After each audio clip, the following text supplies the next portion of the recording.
ജീവദായകമായ തിരുവചനം ശ്രദ്ധയോടുകൂടി ശ്രവിക്കുന്നതിനും ഗ്രഹിക്കുന്നതിനും അതിനനുസരിച്ച് ജീവിക്കുന്നതിനും ഞങ്ങളെ നീ അനുഗ്രഹിക്കണമേ.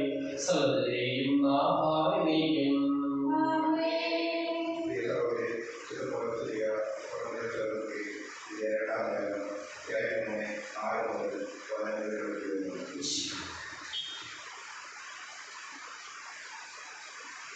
ഇതാണ് ക്രിസ്തുവഴി ദൈവത്തിലുള്ള ഞങ്ങളുടെ വിശ്വാസം. സ്വന്തമായ എന്തെങ്കിലും മേന്മ അവകാശപ്പെടാൻ ഞങ്ങളുടെ യോഗ്യതയില്ല. ഞങ്ങളുടെ യോഗ്യത ദൈവത്തിൽ നിന്നാണ്. അവിടുന്ന് ഞങ്ങളെ എഴുതപ്പെട്ട നിയമത്താലല്ല ആത്മാവിനാൽ പുതിയ ഉടമ്പടിയുടെ ശുശ്രൂഷകരാകാൻ യോഗ്യരായിരിക്കുന്നു. എന്തെന്നാൽ എഴുതപ്പെട്ട നിയമം മൃതിപ്പെടുത്തുന്നു, ആത്മാവ് ജീവിപ്പിക്കുന്നു. കൽപ്പലയിൽ എഴുതപ്പെട്ട മരണത്തിന്റെ നിയമം തേജസ്സിലാണ് നൽകപ്പെട്ടത്. ആ തേജസ് നോക്കിക്കൊണ്ടിരുന്നപ്പോൾ പോലും ഇസ്രായേലിൽ നിന്ന് നോക്കാനാവാത്തവരും നോക്കേണ്ട മുഖത്തെ ജ്വലിപ്പിച്ചു. അങ്ങനെയെങ്കിൽ ആത്മാവിന്റെ ശുശ്രൂഷ ഇത്രയേറെ തേജസ്സിലുള്ളതായിരിക്കും. എന്തുകൊണ്ടെന്നാൽ ശിക്ഷാവിധിയുടെ ശുശ്രൂഷ ദൈവമയമായിരുന്നെങ്കിൽ നീതിയുടെ ശുശ്രൂഷ അതിനേക്കാൾ കൂടുതൽ ദൈവമയമായിരിക്കണം. ഒരിക്കൽ പ്രസവിച്ചിരുന്നതിനെ അതിനെ അതിശയിക്കുന്ന മറ്റൊരു സ്വഭാവം നിഷ്പ്രഭമായി തീർന്നു.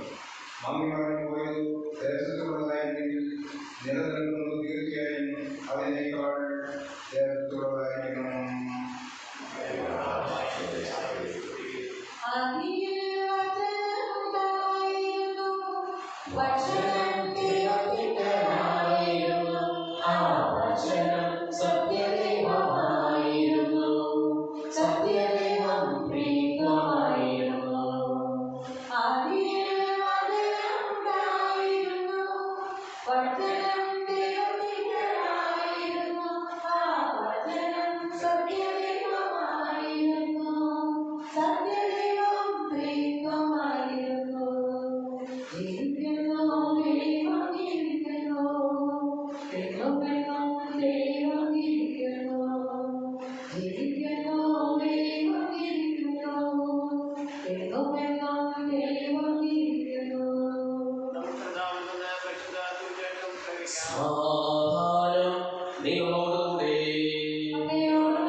പരിശ്രമയെ പോലെ നന്മ നിറഞ്ഞവരായി വചനത്തിൻ്റെതായി മാറ്റുക ജീവിതം. ആ മാസം ഗലീലയായിരുന്ന നസറത്ത് എന്ന പട്ടണത്തിൽ ദാവീദിന്റെ വംശത്തിൽപ്പെട്ട ജോസഫ് എന്ന പേരായ പുരുഷന്മാർ വിവാഹം നിശ്ചയിച്ചിരുന്ന കന്യകയിലേക്ക് ദൈവത്താൽ അയക്കപ്പെട്ടു. അവളുടെ പേര് മറിയം എന്നായിരുന്നു. ദൂതൻ അവളുടെ അടുത്ത് വന്ന് പറഞ്ഞു, ദൈവകൃപ നിറഞ്ഞവളെ സ്വസ്തി, കർത്താവ് നിന്നോടുകൂടെ. ഈ വചനം കേട്ട് അവൾ വളരെ അസ്വസ്ഥയായി. എന്താണ് ഈ അഭിവാദനത്തിന് അർത്ഥം എന്നവൾ ചിന്തിച്ചു. ദൂതൻ അവളോട് പറഞ്ഞു, മറിയമേ, നീ ഭയപ്പെടേണ്ട, ദൈവസന്നിധിയിൽ നീ കൃപ കണ്ടെത്തിയിരിക്കുന്നു. നീ ഗർഭം ധരിച്ച് ഒരു പുത്രനെ പ്രസവിക്കും. നീ അവൻ യേശു എന്ന് പേരിടണം. അവൻ വലിയവനായിരിക്കും, അത്യുന്നതന്റെ പുത്രൻ എന്ന് വിളിക്കപ്പെടും. അവന്റെ പിതാവായ ദാവീദിന്റെ സിംഹാസനം ദൈവമായ കർത്താവ് അവന് കൊടുക്കും. യാക്കോബിന്റെ ഭവനത്തിലെ അവൻ എന്നേക്കും ഭരണം നടത്തും. അവന്റെ രാജ്യത്തിന് അവസാനം ഉണ്ടാവുകയില്ല. മറിയം ദൂതനോട് പറഞ്ഞു, ഇതെങ്ങനെ സംഭവിക്കും? ഞാൻ പുരുഷനെ അറിയുന്നില്ലല്ലോ. ദൂതൻ മറുപടി പറഞ്ഞു, പരിശുദ്ധാത്മാവ് നിന്റെ മേൽ വരും, അത്യുന്നത ശക്തി നിന്റെ മേൽ ആവസിക്കും. ആകയാൽ ജനിക്കുവാൻ പോകുന്ന ശിശു പരിശുദ്ധൻ ദൈവപുത്രൻ എന്ന് വിളിക്കപ്പെടും. ഇതാ നിന്റെ സാക്ഷ്യക്കാരൻ വൃദ്ധയായ എലിസബത്തും ഒരു പുത്രനെ ഗർഭം ധരിച്ചിരിക്കുന്നു. വന്ധ്യ എന്ന് പറഞ്ഞിരുന്ന അവൾക്ക് ഇത് 6-ാം മാസമാണ്. ദൈവത്തിന് ഒന്നും അസാധ്യമല്ല. മറിയം പറഞ്ഞു, ഇതാ കർത്താവിന്റെ ദാസി, നിന്റെ വാക്ക് എന്നിൽ നിറവേറട്ടെ. അപ്പോൾ ദൂതൻ അവളുടെ മുന്നിൽ നിന്ന് പറഞ്ഞു,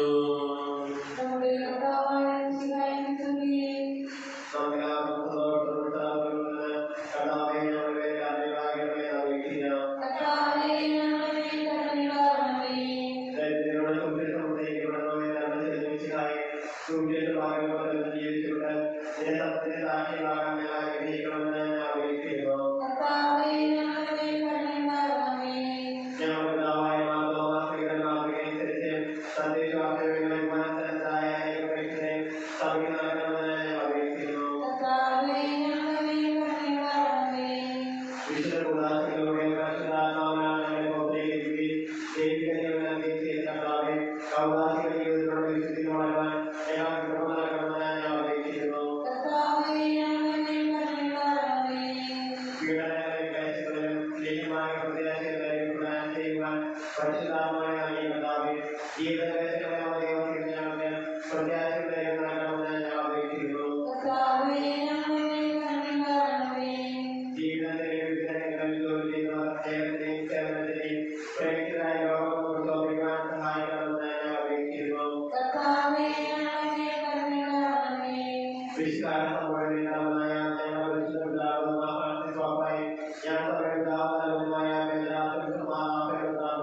ദൈവത്തിനു ബലി അർപ്പിപ്പൂ.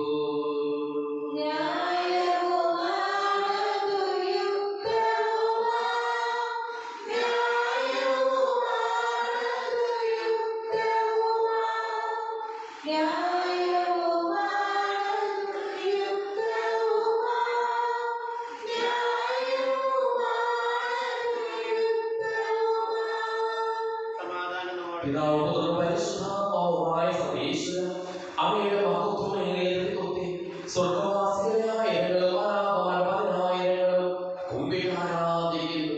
അഗ്നിമയന്മാരും അരൂപികളുമായ സ്വർഗീയ സൈന്യങ്ങളും അങ്ങയുടെ നാമം പ്രകീർത്തിക്കുന്നു. പരിശുദ്ധനും അരൂപികളുമായ പ്രൗഢന്മാരോടും ശ്രാപ്പന്മാരോടും ചേർന്ന് നാഥനായ അങ്ങേക്ക് ഞങ്ങളും ആരാധന സമർപ്പിക്കുന്നു. ഉയർന്ന സ്വരത്തിൽ ഇടപെടാതെ സ്തുതിച്ചുകൊണ്ട് ഞങ്ങളോട് ചേർന്ന് ഉദ്ഘോഷിക്കുകയും ചെയ്യുന്നു.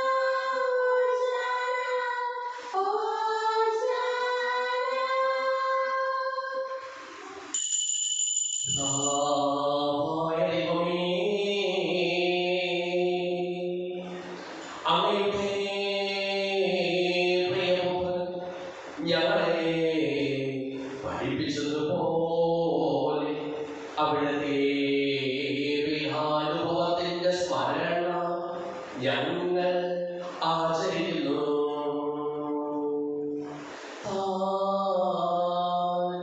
ഏൽപ്പിച്ചു കൊടുക്കപ്പെട്ട രാത്രിയിൽ ഈശോ നിർമ്മലമായ തൃക്കരങ്ങളിൽ അപ്പമെടുത്ത്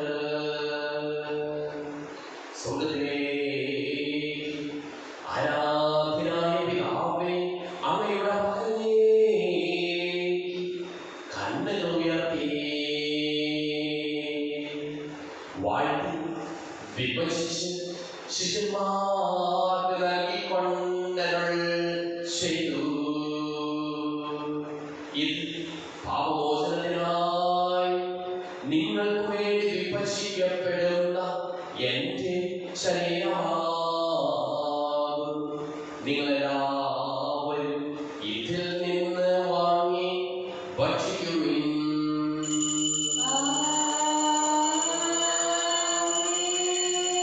ആഹാരം തന്നെ കാസയെടുത്ത് സ്തോത്രം ചെയ്ത് വാഴ്ത്തി അവർക്ക് നൽകിക്കൊണ്ടരുൾ ചെയ്തു. ഇത് പാപമോചനത്തിനായി അനേകർക്കു വേണ്ടി ചിന്തപ്പെടുന്ന പുതിയ കമ്പനിയിലെ എന്റെ രക്തമാകുന്നു. നിങ്ങളെല്ലാവരും ഇതിൽ നിന്ന് വാങ്ങി പാനം ചെയ്യുവിൻ.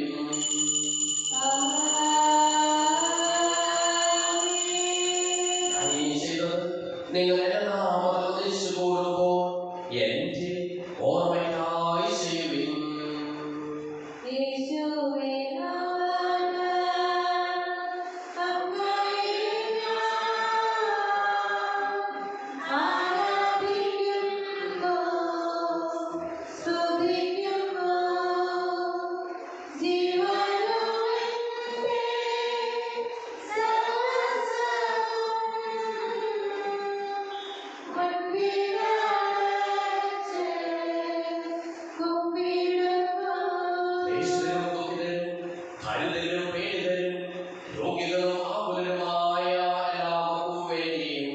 ഞങ്ങളുടെ ഇടയിൽ നിന്ന് അങ്ങനെ നാമങ്ങൾ പിരിഞ്ഞു പോയി എല്ലാ മനുഷ്യർക്കു വേണ്ടിയും ഞങ്ങളുടെ പ്രാർത്ഥന സഹായം പ്രത്യേകം ആവശ്യപ്പെട്ടിരിക്കുന്ന എല്ലാവർക്കും വേണ്ടിയും ഞങ്ങൾ മാതാപിതാക്കൾക്കും ബന്ധുമിത്രാദികൾക്കും കുടുംബാംഗങ്ങൾക്ക് വേണ്ടിയും ഞങ്ങളെ സ്നേഹിക്കുന്നവർക്ക് വേണ്ടിയും ഞങ്ങളെ സ്നേഹിക്കുന്നവർക്ക് വേണ്ടിയും അങ്ങനെ കാരുണ്യത്തെയും പ്രത്യാശപൂർവ്വം കാത്തിരിക്കുന്ന അയോഗ്യരായ ഓരോരുത്തർക്കും വേണ്ടിയും കർത്താവേ അങ്ങേ കുർബാന സ്വീകരിക്കണമേ.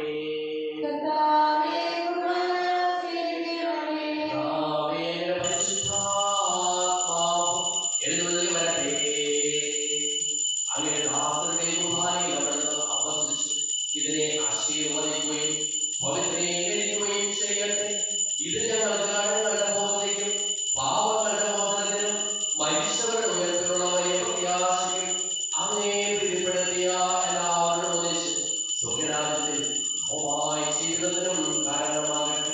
സജീവവും പരിശുദ്ധവും ജീവദായകമായ നാമത്തിൽ സ്തുതിയും ബഹുമാനവും കൃതജ്ഞതയും ആരാധനയും ഞങ്ങൾ സമർപ്പിക്കുന്നു, ഇപ്പോഴും എപ്പോഴും എന്നേക്കും. ദൈവമേ, അങ്ങേ കൃപയ്ക്കൊത്ത വിധം എന്നോട് ദയ തോന്നണമേ.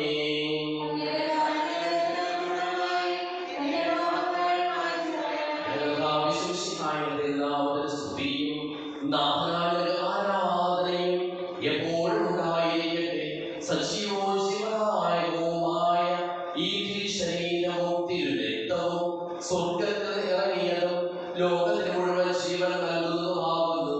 ഇത് ഭക്ഷിക്കുന്നവർ മരിക്കുകയില്ല, പ്രതിക പാപമോചനവും രക്ഷയും പ്രാപിക്കുകയും നിത്യം ജീവിക്കുകയും ചെയ്യും.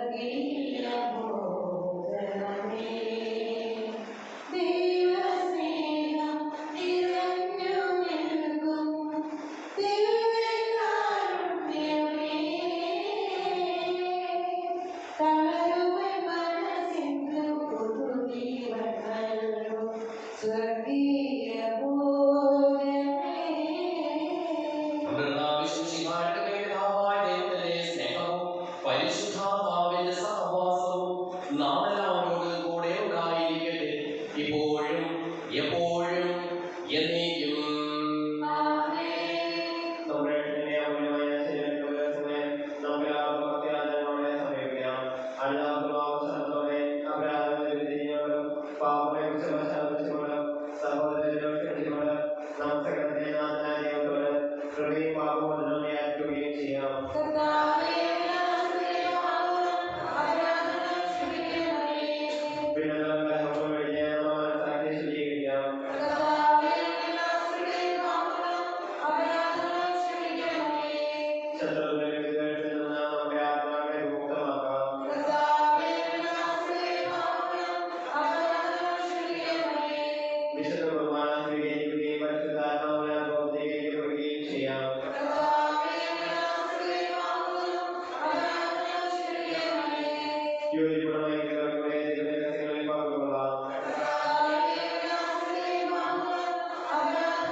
Amen.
മുദ്രിതരാകട്ടെ. സംരക്ഷ